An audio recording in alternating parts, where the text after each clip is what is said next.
What's going on, beautiful people? I'm trying to make sure my mic is working. I don't think it's picking up anything. I'm gonna test my audio to see if it's coming through. If not, I'll have to reboot the stream and start over. I don't want to speak to you all without any audio. So give me 1 second to test my mic to see if there's any audio coming through. And if not, I'll reboot it.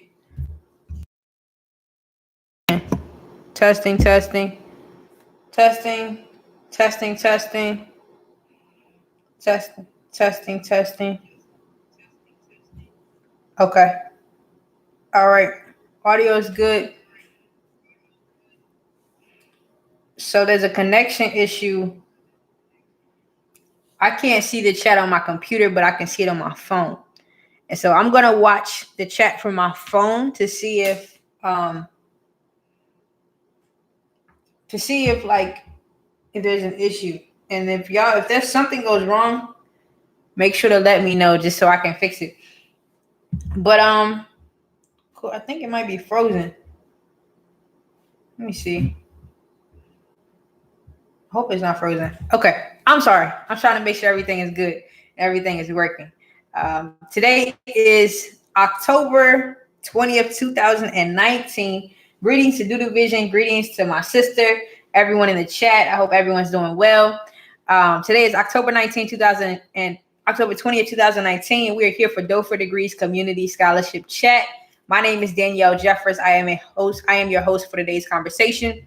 We're going to have a 30-minute conversation about how you can earn scholarships to go to college and graduate debt-free. I graduated debt-free from Virginia Tech on May 17th of this year, 2019, having earned more than $200,000 in scholarships. So how this works is you can drop any questions, comments, concerns you have about scholarships in the chat. I'll be here to answer them. I'm here to just give advice and to serve as a resource. This is a key component of the work we do through Doe for Degrees, teaching students how to win scholarships. And it's an open forum basically to the whole world because anyone can join our YouTube conversation and leave a question or comment, and I'll be happy to address it. But before I jump into taking you all's questions and comments, I do want to touch on something that I did yesterday and a thought that's been rolling around in my head since I ended the event yesterday. If you follow Doe for Degrees, then you know we do events, we do speaking engagements, we speak at different communities often. And so yesterday I spoke at Jack and Jill of America's Manassas Woodbridge chapter's college resource fair. They brought together different organizations, different schools, different representatives to help the students in the area prepare to go to college. And there were a lot of middle school and high school students present. They asked me to be a guest speaker. And so yesterday I spoke about how you can find local scholarships. And we spent about 30 minutes having a conversation about that. And I taught on the steps you need to take to find local scholarships. And so while I was teaching, this thought came and hit my head, and I was sitting there. I'm watching the chat on my phone, so y'all see me looking down because I'm just making sure I don't miss anyone's questions or comments. But as I was teaching, this thought came across my mind. I was like, wow, when have you ever been able to walk to a building or approach a business or an opportunity and not think about the monetary investment required, not think about the sacrifice you have to make on your end to be able to participate? But oftentimes the conversation is held in homes and community centers and organizations. And it's basically said like, oh, you're going to college. You're going to college. You're going to college. And I've said this thought before on Doe for Degrees content and stuff like this. But everyone talks about, especially in my community, especially with people who look like me, you're going to college. You're 18 years old. You're getting out of my house. You're going somewhere. You're going to college. You're going to get a job. I don't know. But you're going to take the next step in life. But we never talk about how much it's going to cost for you to go to college. And so a lot of people who look like me were put in situations where, okay, my parents said I'm going to college, or my parents said I'm going to college, but I don't have any money. So it looks like it's my only option. So I'm just going to approach this and I'm going to do it. And whatever comes from it, comes from it. And I said this yesterday. One of my favorite quotes says, by failing to plan, you're planning to fail. By failing to plan, you're planning to fail. And so it's often communicated, yeah, you're going to college because that's the best route to go in life. But we never take the time to look at how much it's costing someone. And sometimes it's bigger than the money. It's bigger than the financial investment you'll make. It's also bigger than the time that they'll be able to explore life, quote unquote, by stepping into another learning environment outside of the comfort of their home is bigger than that. What I thought about was you're on someone else's timeline. And when you're on someone else's timeline, you're never in control. And if I'm saying something that's confusing or anything, please let me know. And if we have a technical difficulty or anything, please let me know too, because I'm having a technical difficulty on my end because I can't see the chat on my computer. I can only see it from my phone. But you're on someone else's timeline. So from birth until 18, the goal for my parents, for me, was for me to go to college. I'm not saying anything is wrong with that. I'm not saying there's a thing wrong with that. But my development and my progression in life is based on society's expectations or someone else's standards for how my life should be ran and operated. I should go to pre-K. I should go to kindergarten. I should go finish elementary school, go to middle school, go to high school, and then I should go to college. And then once I get out of college, I should get a job. And then I should spend the rest of my years from 20-something until about 60-something working for someone else and retire and then get that time to just relax.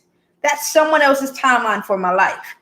And so if that's someone else's timeline for my life, then it's contingent upon me meeting their financial quota or their conditions and terms and conditions for me. For instance, what I'm saying is and I spoke about this in my last video I posted on YouTube, Education Over Entertainment.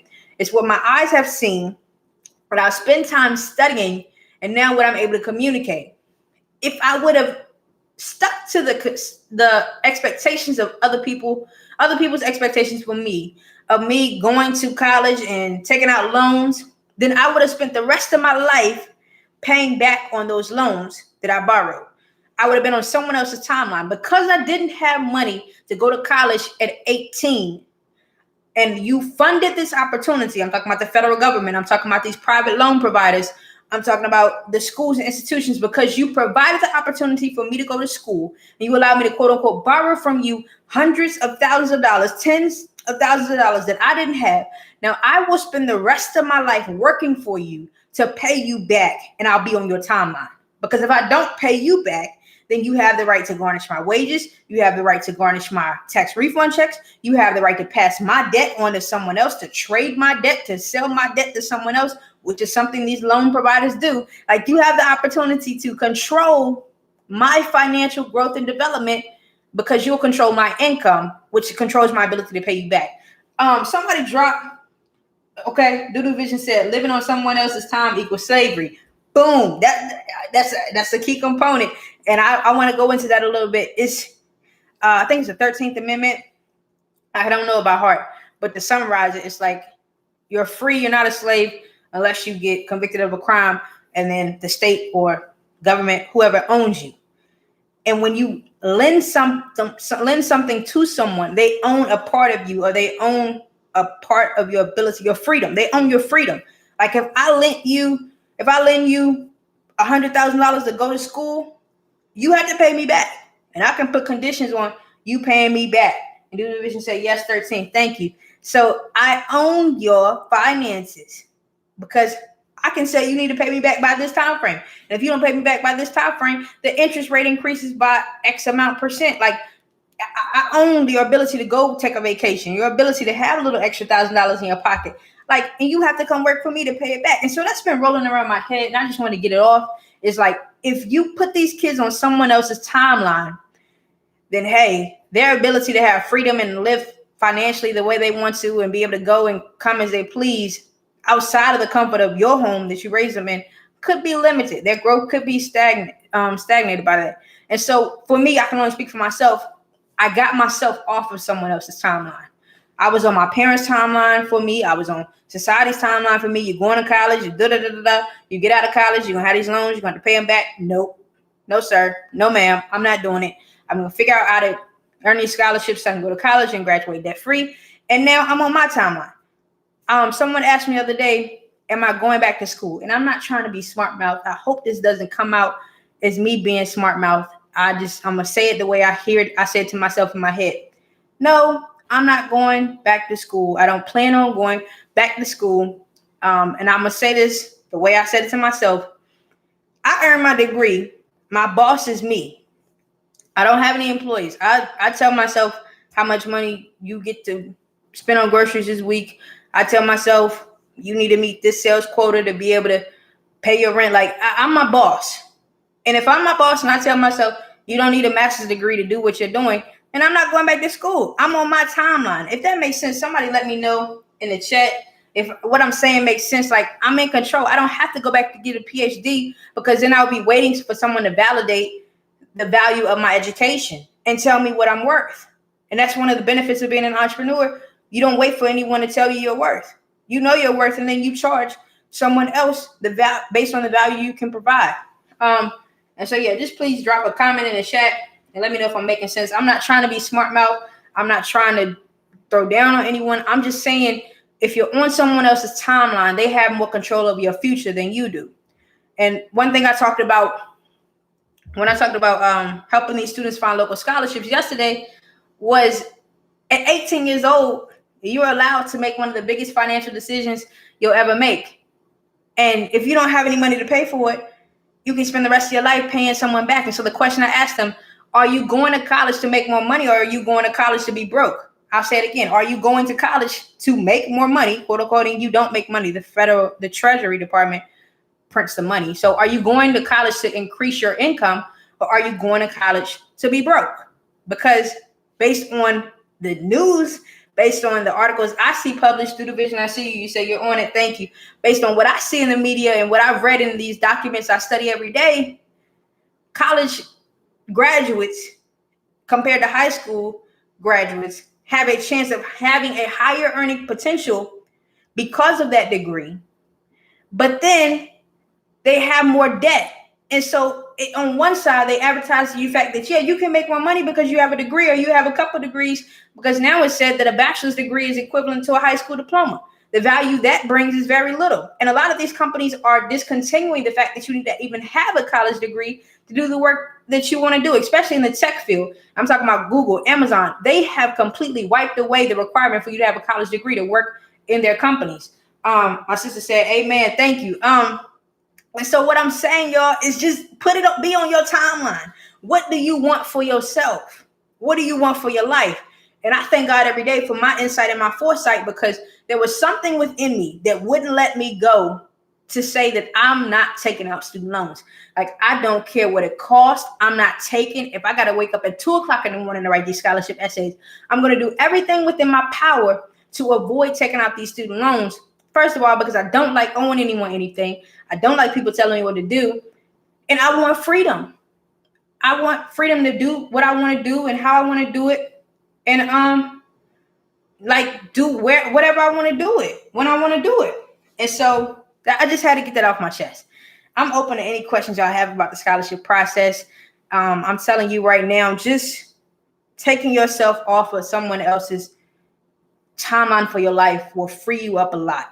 And it will require you, if you decide to do that, I'm going to be straight up with you, because I can only speak from experience. When you decide to do that, it requires you to discipline yourself in ways you've never disciplined yourself. Like, you got to sacrifice. It requires a lot of upfront sacrifice when you decide to bear that load by yourself and carry that load and put it on your shoulders. Being an entrepreneur is not easy.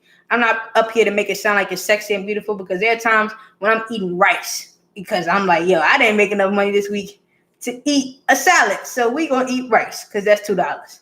And hey, I'll take that bullet up front. I'll take that. I'll bite it. But you know what? On the back end, I'll own everything I create. My kids will eat off what I produce, and we're gonna be fruitful, and we're gonna own it, and we're gonna change the cycle. We're gonna create a new way of being and living in our family. So I'll bite the bullets I gotta bite, because at the end of the day, when I have my quote unquote time to be free, it's not gonna be 65.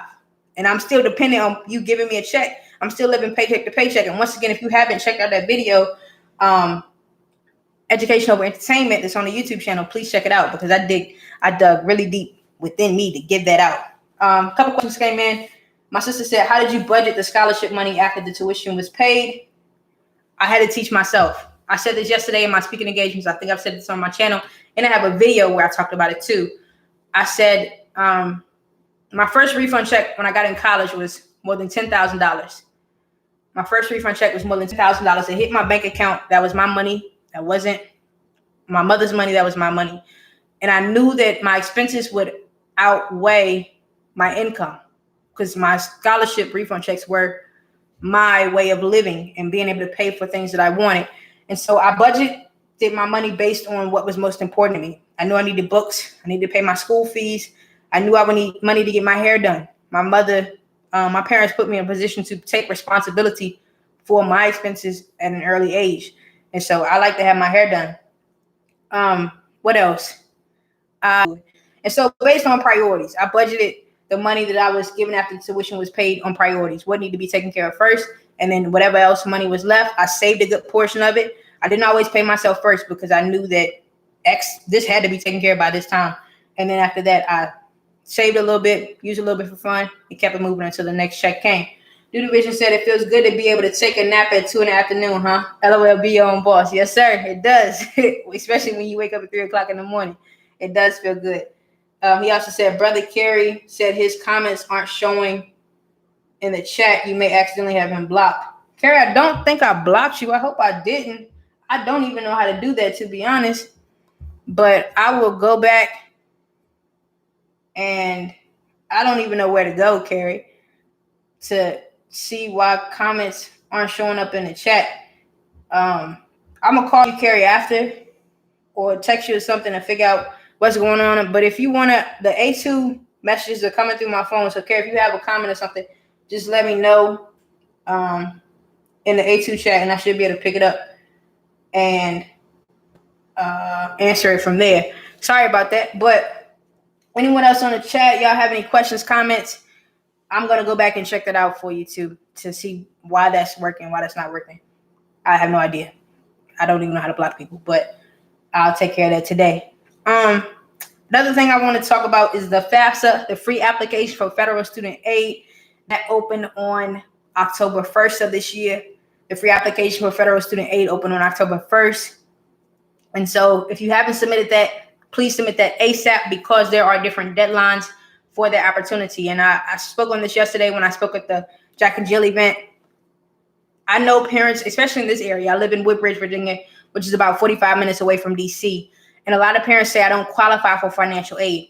I understand what you mean when you say that. You're thinking I don't qualify for the Pell Grant, but understand that financial aid is not just grants. It's not just scholarships. Like, every scholarship is a need-based. There are actually two different types of categories for scholarships. Each scholarship will be either need-based and or merit-based. And so it will be given to you based on your financial need, the information you provide in your FAFSA, or it will be merit-based or something like that. There are scholarship, grants, loans, and work study. And though you may not qualify for need-based scholarships, and you may not qualify for federal grants, you may still qualify for state grants. Work study is based on needs, so you may not qualify for that, but you still might qualify for federal loans. And I'm not encouraging you to take out a loan, but I don't want you to shut a door, an opportunity that may be your only choice because you think you don't qualify for it. Federal loans have lower interest rates than private organizations, and they're often subsidized, which means that the government pays the interest while you're in school versus you paying the interest, or you being responsible for paying the interest once you take out the loan. And so submit the FAFSA anyway. Submit it anyway. Turn it in and get it off your plate, and do it sooner rather than later so it doesn't negatively affect you in the future. And so just to make sure you submit your FAFSA every year, you have all your information as accurate as possible, and you turn it in and you let it work on your behalf. That's my suggestion. Whether you think you qualify for financial aid or you don't, because some scholarships actually require proof of submission of the FAFSA regardless. And so you don't want to miss out on free money because you just neglect the opportunity. That's something I'll touch on.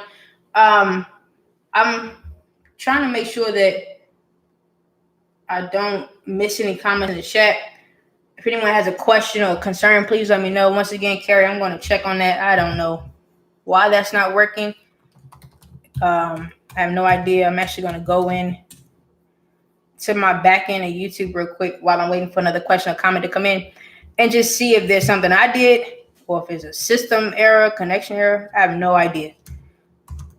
Also, what I want to say is that you can earn scholarships as early as middle school. I've actually come across a few scholarships for high school students. And the reason why I'm not dropping any links in the chat is because I have a bad connection on my end. It came up and it wouldn't show me if my mic was working or not. So I don't have the ability to drop any comments in the chat, but I'm going to go back and edit this video as I always do and put some links as they're mentioned in chronological order in the description box for this video.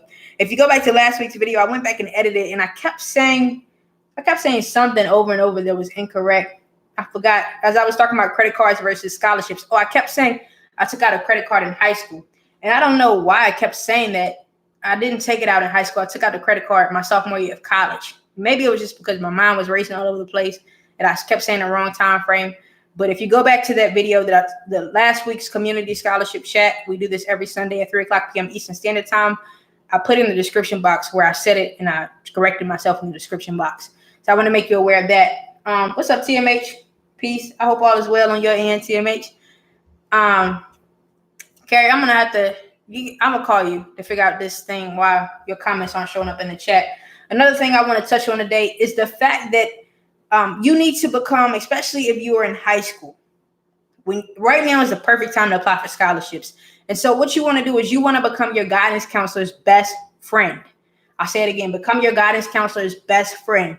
In the September edition of Habits of Scholarship Winners, which is a series we do on Doe for Degrees every month, where we get specific tips for students who are in high school and who are in college. We do this series every month, and we do 2 editions of this series, Habits of Scholarship Winners. It's titled Habits of Scholarship Winners because it's built on the principles and the dedication and sacrifice students make who win scholarships. You would rather mimic the best and mimic the winners than to mimic the loser. And so I'm going to teach you what I did to win. I'm going to give you specific tips and strategies you should take every month to do that. And so I mentioned in the September edition to have a conversation with your guidance counselor to get an understanding of what they can do to help you. And then the October edition for high school students, I said follow up on that advice. And so what I want you to know is that you want to become your guidance counselor's best friend.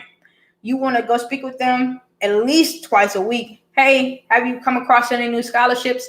I'm taking this approach in the scholarship process, and what do you think about it? Do you think it's a good approach? Do you think I should take a different strategy? Because what I realized when I was in high school, and I'm talking about 2014 to 2015, especially my senior year. So that was my senior year of high school, 2014 to 2015. What I realized was that my guidance counselor was the point of contact for a lot of these local scholarships that were being sent to my high school. And she would filter the applicants for the scholarship committee that would review my essay. So let me break that down to you. A scholarship provider, let's call them XYZ Scholarship. XYZ Scholarship is a local scholarship available to students who graduate from ABC High School, who are graduating seniors and plan to further their education in college. Now, ABC High School has a graduating class of 200 students. And 20 students from ABC High School have decided to apply for this scholarship from XYZ Scholarship. Now, XYZ Scholarship is going to reduce their workload of selecting the winner by sending the scholarship application to the guidance counselor. And the guidance counselor is going to have a drawer. This is the scenario, and this was actually the case for me when I was in high school. And it's often the case for a lot of students. They're just not aware of it. The scholarship provider is going to put this application and copies of this application in this scholarship drawer in the guidance office. And she's going to make an announcement and put it on the student portal where everybody can go and log in and see what your grades are like. And she's going to say, if you would like to apply for XYZ Scholarship and you are a student at ABC High School, then you need to come to the guidance office before the scholarship is due, get your application and turn it in. And she's going to do that. Boom.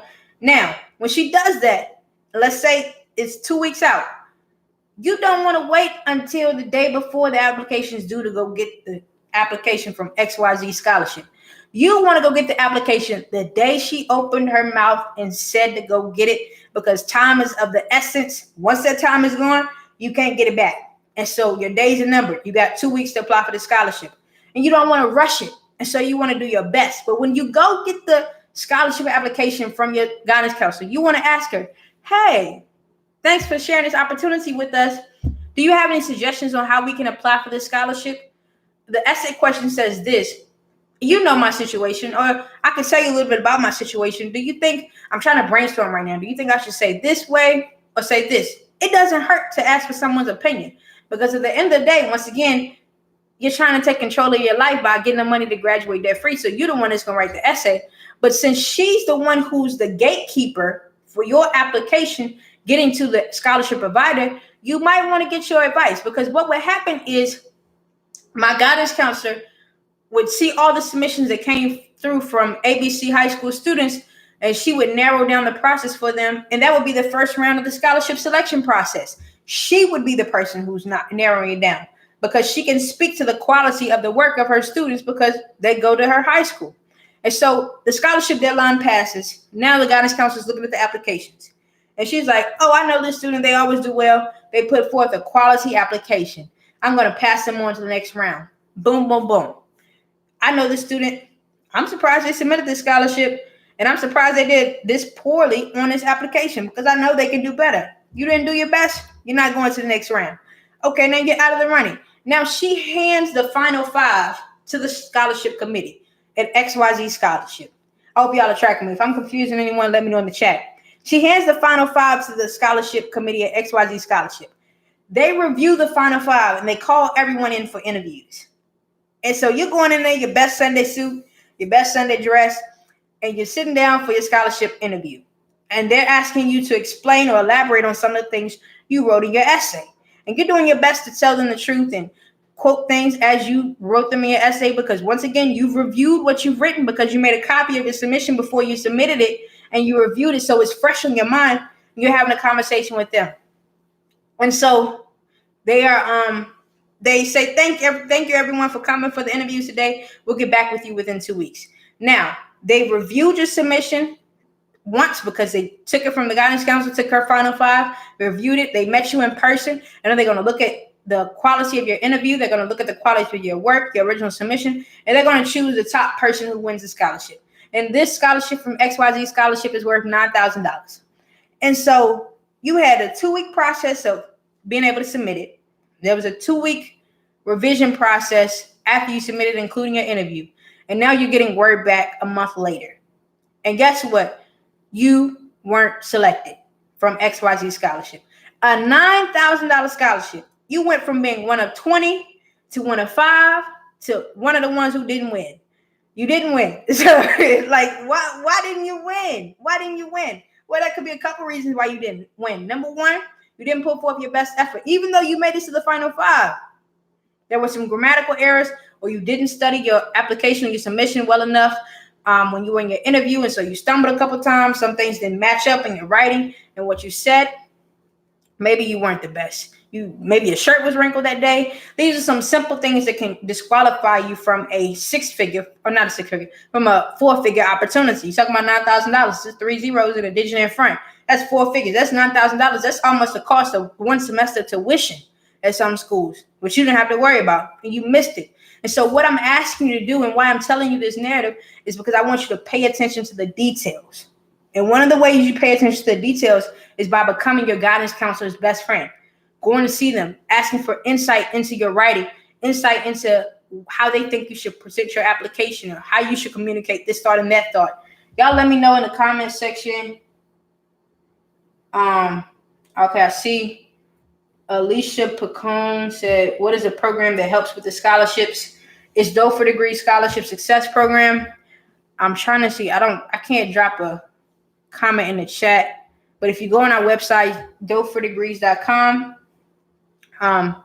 there is a product on our website, doefordegrees.com, and as a coupon code you can use to save 10% at checkout, which will save you $20. Is D4D save 10. Let me see if I can drop the coupon code in the chat. It's Doe for Degree Scholarship